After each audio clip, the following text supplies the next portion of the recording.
Hello, welcome back. So in this part, I will solve this problem, this very simple problem of simple tension. So there it says how much area will be required using the working stress method, ultimate strength method, and limit state method. So using three methods, we will try to find out the area required to carry this much load. The material which we are using will be will be the steel of this grade, Fe 410. So 410 is basically the ultimate strength of this steel. Fe stands for ferric, and this steel is basically the mild steel, and this mild steel has yield strength of 250 MPa. So that is the maximum strength that we will consider in our design. So this is the ultimate strength. As I have already mentioned, the difference between ultimate and yield strength. So now we will solve our numerical.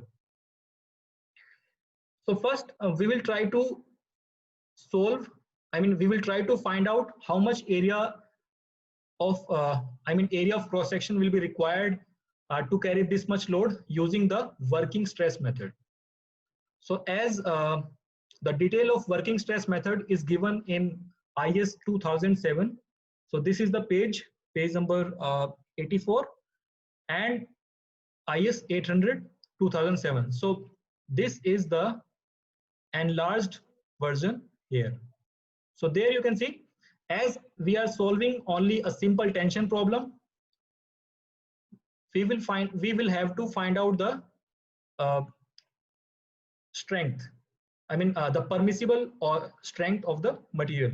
As per the concept of working stress, we need to find out the permissible strength of the material. So permissible strength of material can be calculated using this formula, 0.6 multiplied by Fy, which means 60% of yield strength of the steel will be known as permissible tensile stress in the steel. So now permissible, if we have permissible tensile strength like F80 is permissible axial tensile strength, it can be calculated as 0.6 into Fy. So Fy, as we have seen in the previous slide, I'm again showing you. There you can see the value of Fy is 250. So if we multiply this with 250, we will be able to find out the value. So there you can see, if we multiply this, we get 150 MPa. So this 150 MPa is the permissible strength of the steel, which means we can apply this much stress in the steel. And this stress is called permissible stress, or it is also known as working stress. Okay. So now the load on the member will be how much? 100 kilonewton. So this 100 kilonewton is basically 100 into 10 raised to power 3 Newton. So if we need to find out the area, so now how can we find out? Well, we know stress is equals to force upon area. So if we need to find out area, then how do we find out? It will be force upon stress. So this is how we can find out. So this becomes the formula, and we are putting all the values here, and we get the value as 667 mm square. So using the working stress method, the area required for the tension will be 667 mm square. Now we will solve the same problem. We will try to calculate the same problem using the ultimate load method. Well, the reference of ultimate load method is not given in the IS 800 2007. So the safety factor that is used in ultimate load method, they are mentioned in the IS 800, the previous version, which was edited in 1984. So in that code, it is given that safety factor can be used as 1.7. Well, we know that this safety factor is not applied on material strength, but it is applied on the load. So material strength will be taken as it is, but we will apply this safety factor on the load. So there you can see the load which we have to, the steel has to carry is 100 kilonewton. But what we have done here is we have exaggerated this load by multiplying the safety factor. So now we will be finding area of cross section for 170, and at the same time we have not taken the permissible value of or the fraction of this strength. We are taking the full strength, but we are taking the exaggerated value of the load.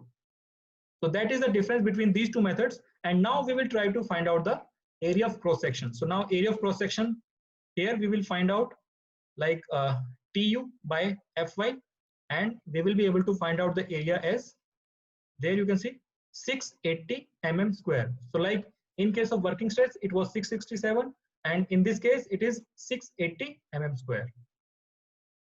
Now we will find out the area required for, area required using limit state method.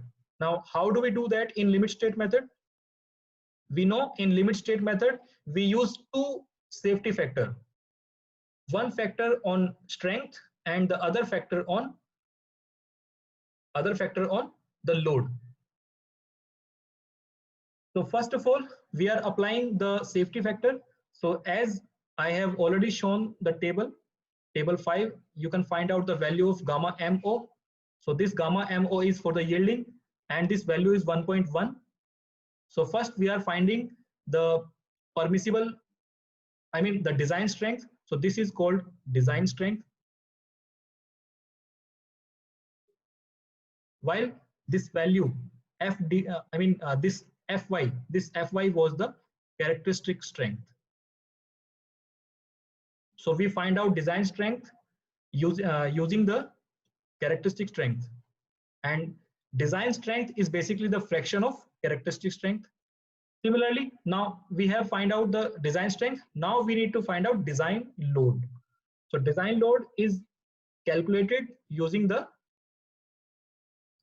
partial safety factor. Now we know the safety factor, load factor using table 4, as I have shown in the previous slides. So from the table we can find out the safety factor, partial safety factor is 1.5, and the load, this 100 kilonewton, it is basically the working load. So if we multiply this working load with the load factor 1.5, then we get the exaggerated value, which is called the design load,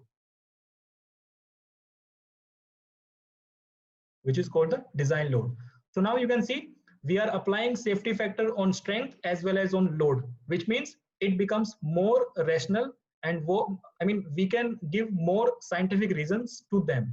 While in case of working stress, we were applying safety factor on strength only, not on the load. So here we are taking the possible deviation of the load as well as possible deviation of strength.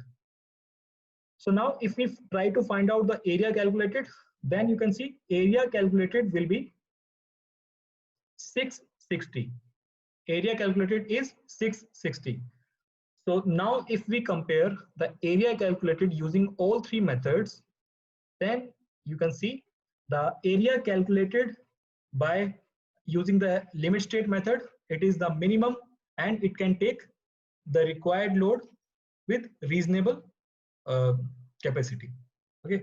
While in case of ultimate load method, it is highest. In case of working stress method, it is LSD is the limit state method is the most comprehensive, and it is the most rational method. And area calculated using this method, we can give more reason, more realistic facts to this. So now the safety factor that we have used in working stress method, it was 1 divided by 0.6. So if we are taking 100% strength, so we are taking only the 60%. So this is how the safety factor is found out. 1.67 is the safety factor that I mentioned in working stress method. It was 1.67. In case of ultimate strength, it is mentioned in the IS code. We will take 1.7. Well, what is the value of safety factor in limit state method? So now you can see we apply 1.1 on material and we applied 1.5 on the load. So if we multiply these two factors, we will be able to find out the overall safety factor that we have applied using the limit state method, which was 1.65. So this 1.65 is more rational, and it takes care of various various limit states in the structure. So this is the theory that I have discussed in this method, I mean in this lecture, and I hope you like this lecture. And these are the list of references that I have used to prepare this lecture. Mostly I took my concept of this lecture from the IIT Madras lecture, which is from the same name, and I have taken some references from Subramanian, SK Duggal, and from NPTEL lectures. Okay, thank you.